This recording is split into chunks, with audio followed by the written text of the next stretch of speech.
सरकार की नज़रों में विकास हो रहा है, लेकिन मेरा तो विनाश हुआ है।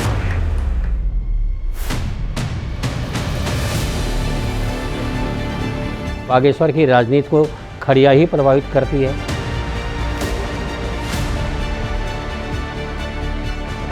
जब धामी जी पहले मुख्यमंत्री थे, उसके बाद चुनाव आए, इस बीच में अगर आप देखेंगे तो बहुत तेजी के साथ मायने स्वीकृत हुई।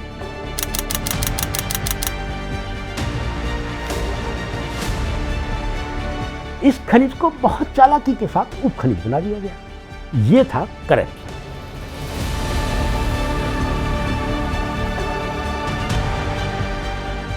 वैसे तो सामान्य रूप से एक माइन खर्च कराने में विधिवत तरीके से, लीगल तरीके से जो खर्चा आता है वो तो 2.5 लाख रुपये होना चाहिए, लेकिन बताया जाता है कि 1 करोड़, 2 करोड़, 3 करोड़ रुपये तक खर्च होता है।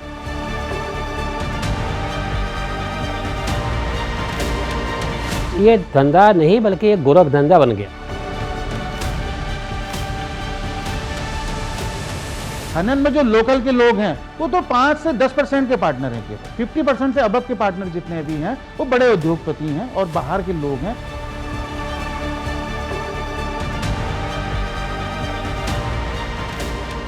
मेरा 2 मंजिला मकान था, 8 कमरों का मकान था, ये जो काष्ठ कला वाला मकान था। ऐसा हो रखा है, यहाँ पर देवता ठहरे हमारे इस मकान के अंदर, तो ये सारा टूट रखा था, नीचे को जा रहा था खड़िया की वजह से। That land is a wasteland forever, forever.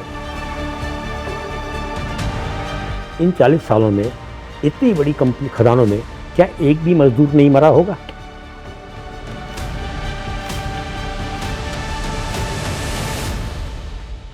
Bageshwar में जो खनन उद्योग है उसकी कीमत कौन चुका रहा है? रोजमर्रा की जिंदगी में इस्तेमाल होने वाले तमाम साधन प्रसाधनों में एक चीज इस्तेमाल होती है।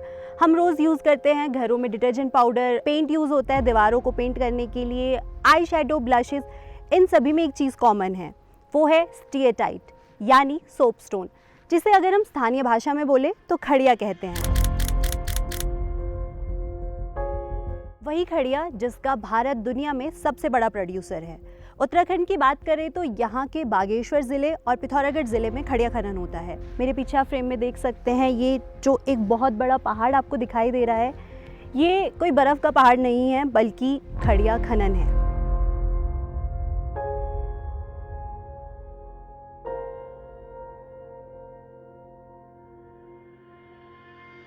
क्या होता है खड़िया खनन, कैसे होता है खड़िया खनन, कौन इससे मुनाफा कमाता है और कौन इसकी असली कीमत चुकाता है, इन सभी सवालों पर आज हम विस्तार से बात करेंगे।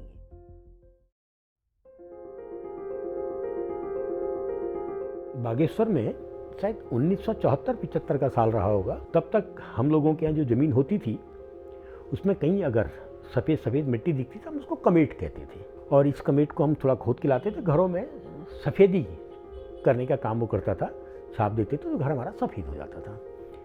उसके अलावा इसका कोई यूज़ नहीं था। हमने कभी सोचा भी नहीं था कि यही कमेट जिस दिन खदान कॉरपोरेट की नज़रों में पहुंच जाएगा तो वो उनके लिए बहुत बड़े मुनाफे का एक साधन बन जाएगा। फिर भूगर्भ विज्ञान ने खोज की, पता लगा कि हमारे यहाँ, मेरे को लगता है कि ये हटकाली कहते हैं, गंगोली हाट से लेकर पिंडारी के बीच में पूरी की पूरी एक बेल्ट है जहाँ पर ये सफ़ेद मिट्टी, सोपस्टोन जिसको आप कहते हैं खड़िया, वो मौजूद है। 74-75 में एक खान स्वीकृत हुई और जिसमें 1981-82 में जाके काम शुरू हुआ। 1970-80 के दशक में एक तो खदानों से शुरू हुआ यही खड़िया के खनन का कारोबार पिछले 4 दशकों में इतनी तेजी से पनपा कि पूरे पहाड़ के पहाड़ खोद डाले गए, और आज की स्थिति तो ये हो चुकी है कि सिर्फ बागेश्वर जिले में ही करीब 200 से ज़्यादा खड़िया की खदानें स्वीकृत है। 1974 से आज तक का सफ़र में तय करता हूँ तो ये कहते हैं 128-29 महीने हमारी सक्रिय हैं, जिसमें से कुछ चल रही, कुछ नहीं चल रही हैं, लेकिन जो स्वीकृत हैं वो 200 के आंकड़े को छू रही है। अभी फ़िलहाल आपकी 160 माइंस हैं, जिसमें से 159 आपकी सोपस्टोन की है और एक आपका मैग्नेसाइट की है। सभी संचालित है। अभी जो संचालित, अभी पोर्टल खुलते हैं मॉनसून के बाद, तो अभी कुछ 16 माइंस अभी संचालित में आई हुई है अदरवाइज वैसे वो भी वर्किंग में आएंगी, वो भी अभी नंबर आपका वेरी करेगा।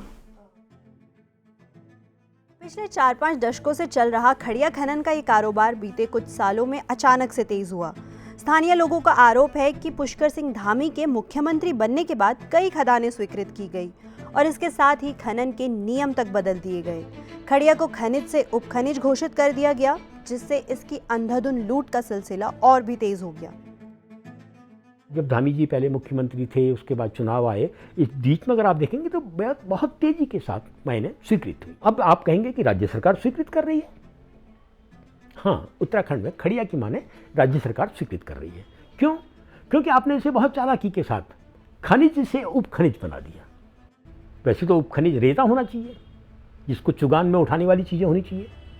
लैंडस्लाइड से बहकर आए पत्थर जो है उपखनिज होने चाहिए, लेकिन ज़मीन के अंदर मिट्टी को खोद कर 10 मीटर, 20 मीटर, 30 मीटर नीचे तक खोदकर अगर आप कुछ निकाल रहे हैं तो वो उपखनिज नहीं होता है, लेकिन इसको उपखनिज बना दिया।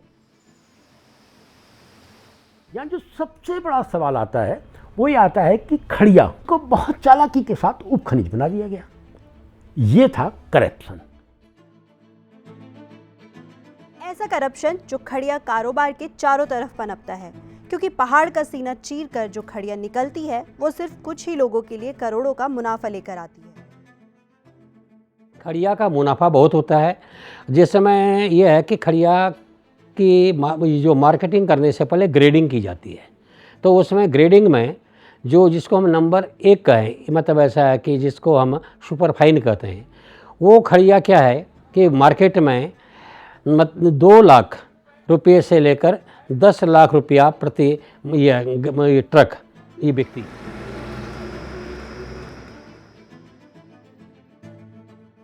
इतना पैसा जब इन्वॉल्व होता है तो खड़िया की माइनिंग के लिए हजारों या लाखों की नहीं बल्कि करोड़ों रुपए की घूस दी जाती है।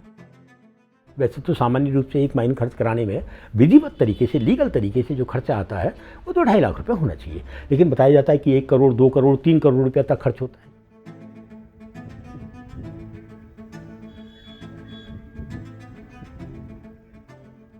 जो माइन ओनर हैं जिनके खाने मंजूर हो रहे हैं, वो कह रहे हैं कि हमें एक खान मंजूर कराने में 1 से 1.5 करोड़ रुपये तक का खर्चा करना पड़ रहा है। ये बतौर रिश्वत, ये कोई लीगल नहीं है। लीगल खर्चा तो इसमें बहुत कम आता है, लेकिन ये बतौर रिश्वत वो इतना रुपया दे रहे हैं, तब उनके खाने मंजूर हो रही। अब प्रशासन की स्थिति क्या है? आपको याद है कि एक बार खली आया था उत्तराखंड में, पहलवानी दिखाते करना में खली का कार्यक्रम हुआ था हल्द्वानी में। जब खली का कार्यक्रम हुआ तो शायद हरीश रावत की सरकार थी, तो उस समय पर खली के कार्यक्रम के टिकट बेचने के लिए खड़िया कंपनी से कहा गया कि आप इतने टिकट खरीदेंगे। 10-10 हज़ार का एक टिकट था, इतने टिकट खरीदेंगे। ये क्या है, ब्लैकमेलिंग नहीं है तो क्या है? बागेश्वर में उत्तरायणी का मेला होता है, सुनने में आता है कि उत्तरायणी मेले के लिए कंपनियों से, खनन कंपनियों से चंदा लिया जाता है। 20 साल पहले भी मेला होता था जब कंपनियां नहीं थी, 40 साल पहले भी, आज भी होता है। अब उनसे पैसा लिया जाता है, सांस्कृतिक कार्यक्रम के नाम पे लिया जाता है। तो कंपनियां भी जानती हैं, हमने बहुत सारे छेद हैं जो भरने हैं। इसलिए अगर आप 60,000 टन माल की आपको इजाज़त है और आप 30,000 निकाल रहे हैं, तो कम निकाल रहे हैं या कम दिखा रहे हैं, इस सवाल पर कोई जांच आज तक नहीं है। बागेश्वर की राजनीति को खड़िया ही प्रभावित करती है। जितने माइन ओनर हैं वही लोग चुनावों को जीत रहे हैं, क्योंकि वो पैसा भी लगाते हैं और ये करते हैं। और सबसे बड़ी बात ये है कि ये धंधा नहीं बल्कि ये गोरख धंधा बन गया है। ऐसा गोरख धंधा जिसमें असल कमाई कितनी है ये कभी सामने नहीं आता। खनन असल में अरबों का होता है, लेकिन दिखाया सिर्फ करोड़ों का जाता है। बाकी का सारा पैसा ब्लैक मनी बनकर खनन कारोबारियों से लेकर अधिकारियों और नेताओं में बांट दिया जाता है। प्रशासन भी आंकड़े तय नहीं बताता है कि कितना मैट्रिक टन माल कौन कंपनी निकाल रही है। आप अगर सवाल पूछेंगे तो आपको इस सवाल का जवाब नहीं दिया जाएगा। क्यों? क्योंकि फिर जो खेत का स्वामी है वो आपसे कहेगा कि बताइए, वो कहेगा कंपनी से कि साहब आपने तो 500 करोड़ कमाए, अब मुझे तो आपने 2.5 लाख दिया। आपने 100 करोड़ कमाए, मुझे तो आपने 25,000 दिया। तो एक विवाद सामने आएगा। इसलिए ये नहीं बताया जाता कि कौन कितना माल निकाल रहा है। यहाँ पर लगभग जो हमारे पास रिपोर्ट है, यहाँ पर हर साल 5 लाख से लेकर 10 लाख टन के आसपास खड़िया जो है यहाँ से जाता है बाहर।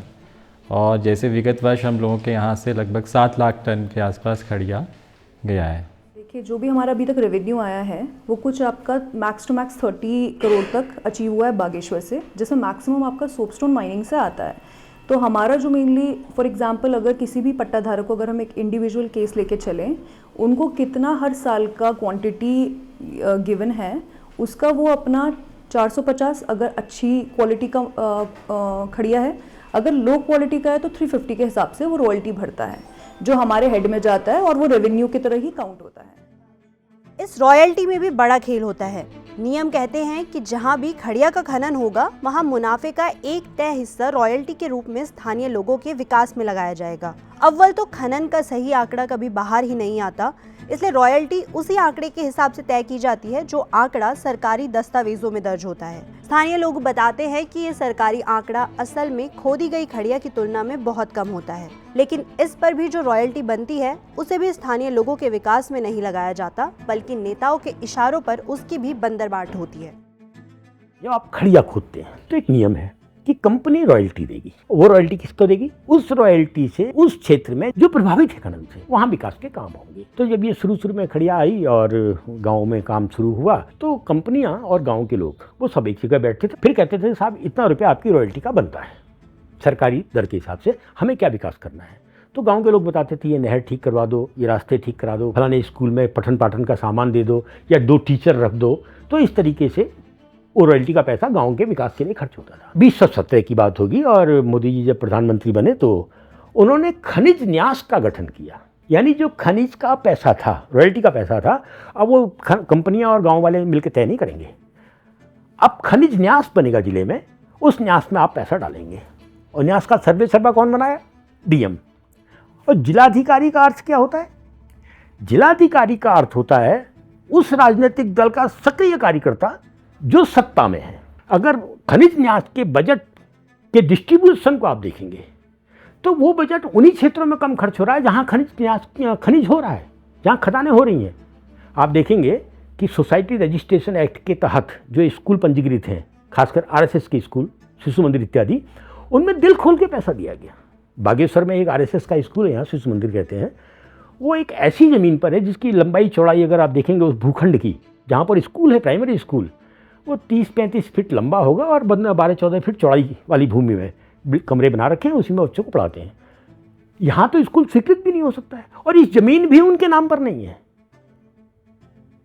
रोड का बैंड है, गांव में रोड कट रही थी, रोड का बैंड, तो बैंड के बीच में थोड़ी ज़मीन होती है, उसमें लोग दुकान बना लेते हैं। तो वहाँ आपने स्कूल बना दिया। उस स्कूल में अतिरिक्त खर्च के लिए जिलाधिकारी ने 10 लाख रुपए दे दिए। अगर आप इसकी जांच करेंगे तो आश्चर्यचकित करेंगे कि पैसा खनन क्षेत्र से बाहर मनमर्जी तरीके से बांट दिया गया। माइनिंग के रूल्स होते हैं कि वन क्षेत्र में कोई भी माइनिंग नहीं हो सकती है बिना किसी परमिशन के। वो सामने दूर फ्रेम में आप जो देख रहे हैं वो यहाँ खड़िया खनन हो रहा है, खड़िया की खदान है। बागेश्वर ज़िले की बात करें तो बागेश्वर ज़िले में ऐसे वन क्षेत्र में आप कई दर्जनों खदानें देख सकते हैं। आप क्षेत्र में जाएंगे तो आपको मालूम पड़ेगा, हमारे यहाँ वन पंचायतें हैं। वन पंचायतों के अंदर खनन की शिकायतें आ रही हैं, लेकिन इन शिकायतों को सुनने के लिए प्रशासन नहीं है। किसी का भी क्षेत्र है तो वैसे तो वन से पूरी दूरी मानक देखते हुए करे जाते हैं। अगर बाई चांस ऐसे हमारे संज्ञान में आता है कि वन पंचायत की भूमि कट गई है या वन का कुछ हुआ है तो उसमें हमारी तरफ से कार्रवाई रहती है जो कि करी जा रही है। किराएधार वाली रोड पे आप देखिएगा प्लीज जाके, वहाँ हाँ। 2-3 माइंस है जो जंगल के बिल्कुल बीच में हो रही है। और अच्छा, आई थिंक वहाँ के गांव वाले बताते हैं कि वो जी। लीगल है। आई डोंट नो हाँ। लीगल इलीगल के हाँ जी, हाँ जी। वो डेटा आप लोगों के पास होगा। जी जी जी हाँ। तो आप देखिए वही चीज़ है कि ये जो शिकायत आई है, अगर फॉर एग्जांपल हम फील्ड में जाते हैं तभी वो चीज़ क्लियर हो पाती है कि क्या वो वन में आता है नहीं आता है। वैसे यूजुअली क्योंकि पहाड़ है, वेजिटेशन रहती है, तो हम अक्सर ऐसा सोचते हैं कि ये वन होगा या वन से जुड़ा क्षेत्र होगा, तो ये चीज़ फील्ड में ही क्लियर करी जा सकती है। खड़िया के इस कारोबार में नेताओं से लेकर माइन ओनर तक खूब मुनाफा कमाते हैं, लेकिन जिन स्थानीय लोगों की ज़मीन पर ये खदानें चल रही है उन्हें इसका मुनाफा ना के बराबर मिलता है। बागेश्वर की जो सबसे बड़ी खदानें हैं उनके मालिक यहाँ के नहीं हैं, कोई राजस्थान का है, कोई कलकत्ता का है, कोई मध्य प्रदेश, अलग अलग क्षेत्रों के हैं। खनन में जो लोकल के लोग हैं वो तो 5 से 10% के पार्टनर हैं केवल। बाकी के 80 से 90 या 70% या 65%, 50% से अबव के पार्टनर जितने भी हैं वो बड़े उद्योगपति हैं और बाहर के लोग हैं और पूंजीपति लोग हैं, अरबपति खरबपति लोग हैं। यहाँ के लोग बामुश्किल से 10 से 15 या बामुश्किल 25%, 30% के हिस्सेदार होते हैं, क्योंकि वो लोग एक आशय पत्र अपने नाम से करवा लेते हैं, बाकी पैसा खनन में बाहर के लोग लगाते हैं। जो आम आदमी है उसको कुछ मिलता थोड़ी है। जो काश्तकार है उसकी आज तक भी कोई चीज़ निश्चित नहीं है उसको कितना रुपया मिलेगा, क्योंकि उसको तो क्या है कि खड़िया मालिकों की मर्जी पे उसका यह डिपेंड है।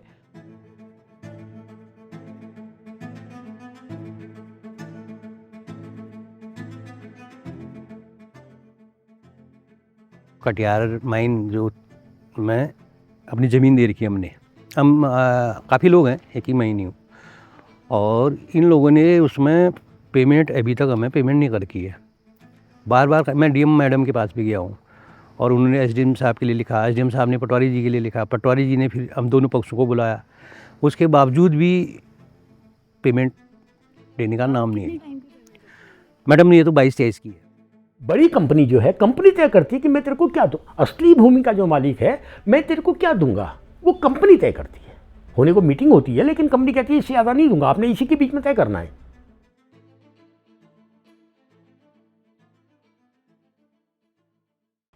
मुनाफा कमाने वाले नियम कानूनों को कभी ताक पर रखकर तो कभी तोड़ मरोड़ कर इससे करोड़ों कमाते हैं, लेकिन इसकी असली कीमत चुकाते हैं वो स्थानीय लोग जिनके खेत, जमीनें और घर तक इस कारोबार की भेंट चढ़ चुके हैं।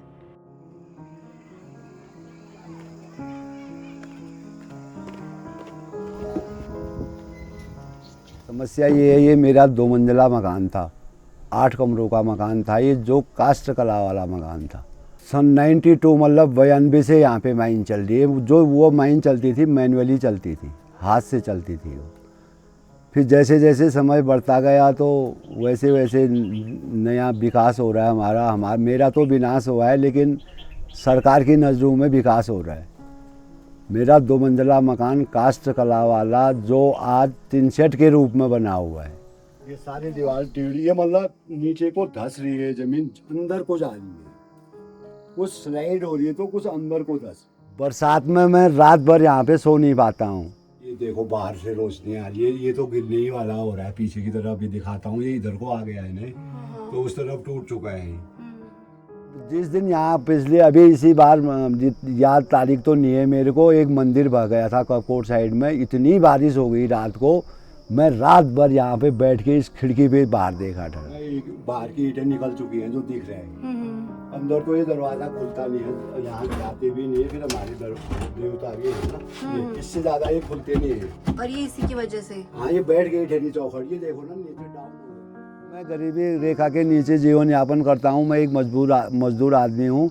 मुझे एक शौचालय तक नहीं दिया गया गवर्नमेंट की तरफ से, न कोई मेरे को प्रधानमंत्री आवास दिया गया, न मेरा कोई रास्ता है, न मेरे लिए कोई पानी है। पानी भी होता कहाँ से, खड़िया खनन की वजह से जो पानी तो सब नीचे निकल चुका है, मायनों में गहराई में चले गए हैं।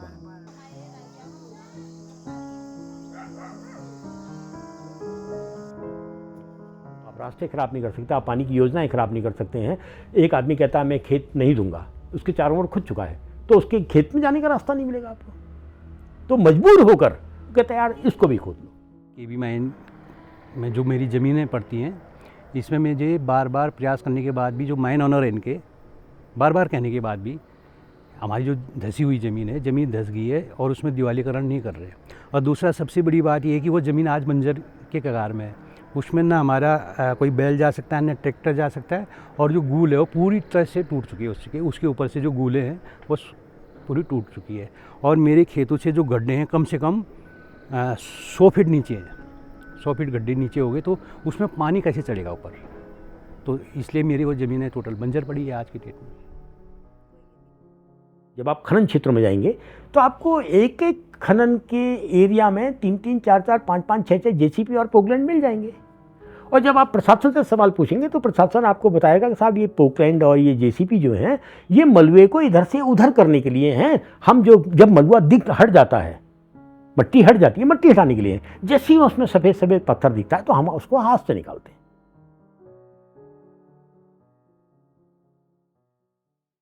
ये जो आप फ्रेम में देख रहे हैं ये खड़िया खनन हो चुका है और ये खदान है बागेश्वर ज़िले के रिखोला बाफला गांव में।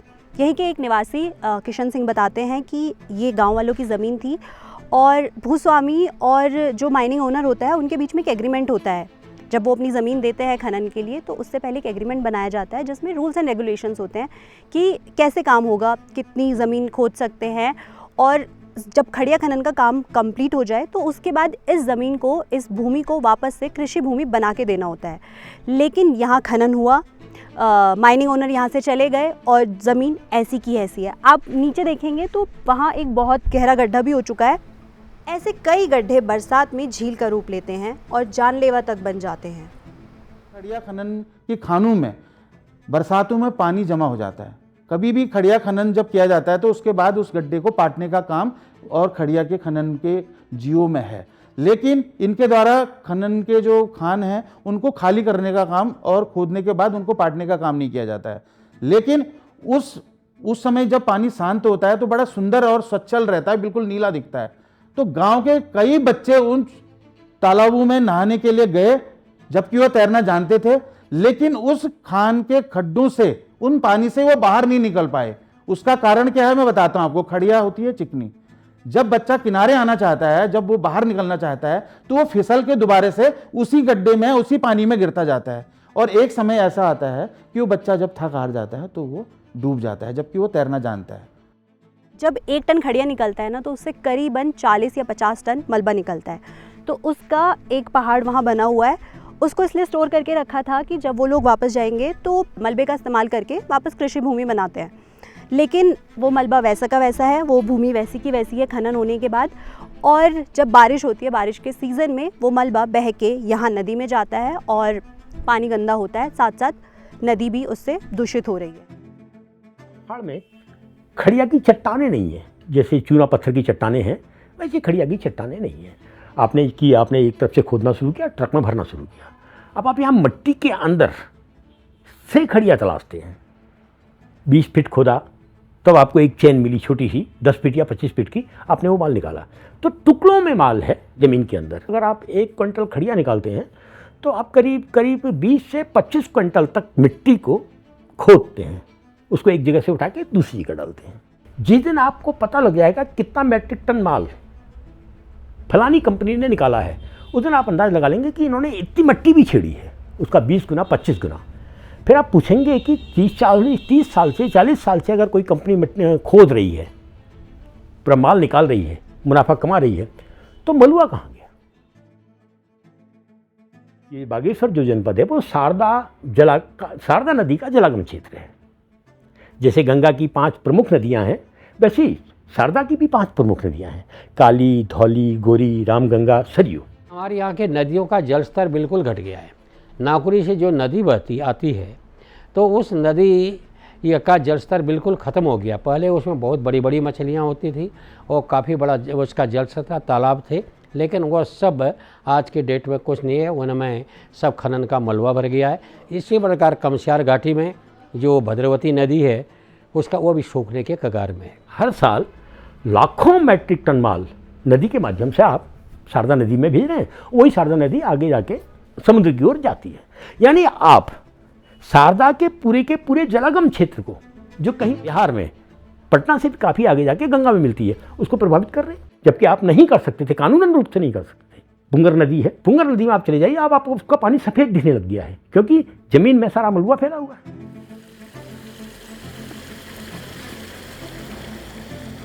इस माइनिंग की वजह से पूरे टेरेन के अपर रीचेज में, ऊपर साइड में वाटर टेबल बहुत बुरी तरह से हिंडर होता है। पहाड़ों में पानी उस तरह से अंडरग्राउंड नहीं होता है जिस तरह से मैदानों में होता है। मैदानों में क्या होता है कि एक लेयर के बाद, एक लेवल के बाद नीचे पानी रहता है, सैचुरेटेड रहता है, उसको हम वाटर टेबल बोलते हैं। जब भी हम पंप करते हैं तो हम उस वाटर टेबल के नीचे पंचर करते हैं, उस पानी को ऊपर निकालते हैं। पहाड़ों में ऐसा नहीं होता है। पहाड़ों में चट्टानों की दरारों में बारिश का पानी रुका हुआ होता है और उन दरारों का संयुग्मन, एक से दूसरे कनेक्टिविटी, एक दूसरे से संयोजन जो है वो बाद में अगर कहीं से आउटलेट मिला तो वहाँ से स्प्रिंग के रूप में बाहर आता है। बहुत पोटेंशियल, पूरे टेरेन का पानी का एक ही कनेक्टिविटी होती है पूरे टेरेन की। कहीं पे बाहर आ जाता है, कहीं पे रुका रहता है। अगर आपने उसको पंक्चर कर दिया, उसको डिस्टर्ब कर दिया, तो ऊपर के टेरेन का सारा ग्राउंड वाटर ख़त्म। ये केस माइनिंग में बहुत ज़्यादा उसके ब्लास्टिंग के कारण, उसके सब खोदने के कारण वो पानी का तो सबसे बड़ा नुकसान हो रहा है। तीसरा वक्त कंटेमिनेशन, जो नीचे के क्षेत्रों में है। अगर इस यहाँ पे जहाँ पे माइनिंग हो रही है उसके अगर डाउन स्लोप साइड में, डाउन स्ट्रीम साइड में, वहाँ से जो पानी बह के जा रहा है वो पानी मृदा के साथ नहीं जा रहा, मिट्टी के साथ नहीं जा रहा, वो खड़िया के वेस्ट प्रोडक्ट के साथ जा रहा है। उसकी वजह से वो नीचे की भूमि को भी बहुत बुरी तरह से नुकसान कर रहा है।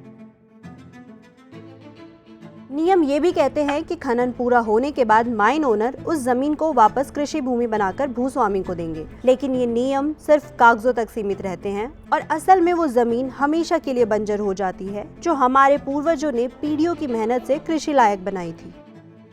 जो ये पहाड़ तोड़कर हमारे पूर्वजों ने 5000 साल पहले, 2500 साल पहले जो खेत बनाए थे, वो जिस दिन पहाड़ तोड़े थे उसी दिन तो बहुत अच्छी उपज नहीं हो गई थी ना। उसमें खून पसीना मेहनत तब एक खेत बने थे।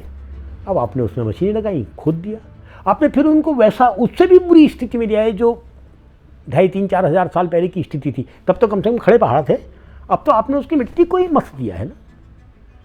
तो उसको उपजाऊ होने में लगता है 100 साल लग सकते हैं, 1000 भी लग सकते हैं, क्योंकि उसकी तो आपने मृदा तो ख़त्म कर दी, मिट्टी ख़त्म कर दी। जो कुछ भी उसमें तत्व है किसी भी लैंड में, वो ऊपर का 1 फीट का सबसे ज़्यादा से ज़्यादा सॉइल का 1 फीट का जो पोर्शन है उसमें संभावनाएं हैं जिसमें आप खेती भी कर सकते हैं, जिसमें आप प्लांट भी, पेड़ भी लगा सकते हैं, सेब का पेड़ लगा सकते हैं, बादाम का लगा सकते हैं, नाशपाती का लगा सकते हैं। अगर आपने उसको रिमूव कर दिया तो that land is a waste land forever, 1000, 1500, 2000 साल से जिस जमीन से हम स्थायी रूप से अनाज पैदा करके खा रहे थे उस जमीन को आप बंजर कर देंगे। सबसे बड़ी समस्या। खनन के बाद जो गड्ढे होते हैं बिल्कुल नहीं छोड़े जाने चाहिए और उनकी रिफिलिंग करनी चाहिए। तो इस विषय भी मैं सभी को निर्देशित किया गया कि उसको रिफ़िल करना सुनिश्चित करें और साथ ही साथ उसमें प्लांटेशन वगैरह की एक्टिविटीज़ भी करें, क्योंकि इन्वायरमेंट का प्रोटेक्शन भी बहुत एक इम्पॉर्टेंट इशू है। तो वो भी हम लोग इंश्योर करेंगे कि हर जो भी माइन होल्डर है वहाँ पर तो 2000 के करीब कम से कम वृक्ष का रोपण करें, और न केवल वृक्ष का रोपण करें, साथ ही साथ उसको ट्रेस भी करें, ट्रैक भी करें और वो वृक्ष जो है वो सस्टेन करें। स्थानीय लोगों के साथ ही खड़िया खनन की कीमत वो मजदूर भी चुकाते हैं जो देश के कोने कोने से रोजगार तलाशते हुए इन खदानों तक पहुंचते हैं और जिनमें से कई कभी वापस नहीं लौट पाते। 40 सालों में इतनी बड़ी कंपनी खदानों में क्या एक भी मजदूर नहीं मरा होगा? बागेश्वर में खड़िया खदानों पर ये प्रति वर्ष कम से कम 5 से 10 हज़ार मजदूर काम करते हैं।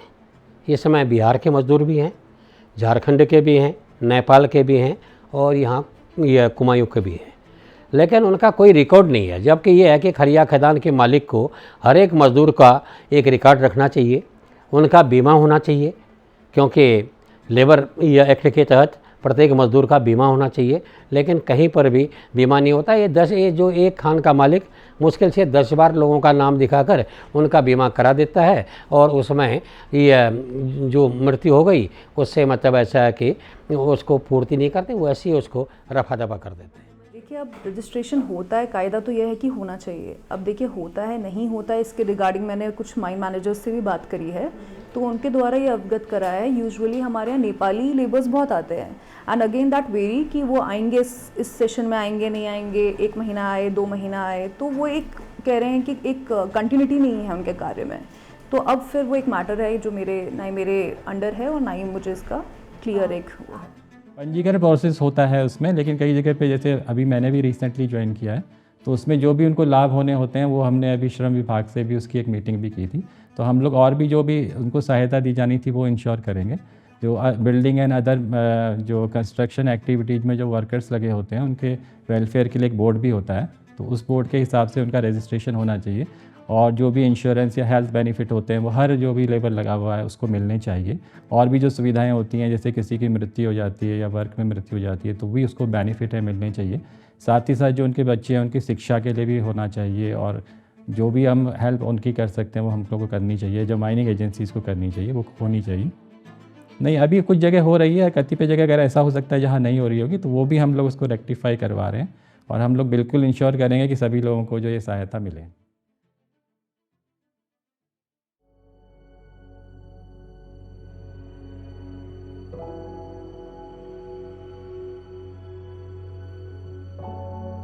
विशेषज्ञ बताते हैं कि खड़िया का ये कारोबार अगर माफियाओं की गिरफ्त से मुक्त हो सके और नियंत्रण में किया जाए तो उससे उन स्थानीय लोगों को मुनाफा हो सकता है जिन्होंने आज तक सिर्फ इसकी कीमत ही चुकाई है। माइनिंग किसी भी क्षेत्र के लिए एक एसेट होती है जिसको करके लोग पैसा कमा सकते हैं। अगर हम राजस्थान को देखें, आंध्रा को देखें और जगह देखें तो जितने माइनिंग करते हैं वो लोग उस पैसे से काफ़ी इनकम होती है। माइनिंग साइंटिफिक तरीके से होनी चाहिए, ये बहुत ज़रूरी है। और जो खड़िया हमारे यहाँ है इसकी क्वालिटी बहुत अच्छी है, तो इसकी माइनिंग और भी केयरफुली होनी चाहिए। मैं सोचता हूँ कि अगर अच्छी तरह माइनिंग की जाएगी और जिनकी ज़मीन है उनको अगर पूरा मुआवजा जो गवर्नमेंट लॉज हैं उसके अनुसार दिया जाएगा या उनको कॉस्ट कंपनसेशन दिया जाएगा तो हमारे लोगों के लिए बहुत अच्छी चीज़ होगी। बस हमको इसका ख्याल रखना पड़ेगा कि हम अनऑर्गेनाइज्ड माइनिंग ना करें। मैंने तो कई बार डिस्ट्रिक्ट फोरम में भी कहा है, जिला विकास बोर्ड की मीटिंग में भी कहा है कि जितनी भी खड़िया यहाँ से निकलती है उसकी प्रोसेसिंग यहीं पर हो। अगर हम इसकी प्रोसेसिंग यहीं करें, इसकी फैक्ट्रियाँ यहीं लगा दें तो मैं सोचता हूँ कि यहाँ से हमारे लोगों को, हमारे नौजवानों को, हमारे गाँव वालों को बहुत बेनिफिट मिलेगा और वो लोग खुशी खुशी इसके पार्टनर बनेंगे। कम से कम इतने हज़ारों बच्चों को रोज़गार मिल जाएगा, वही बहुत बड़ी चीज़ है। हमारे रोज़गार की बहुत परेशानी होती है।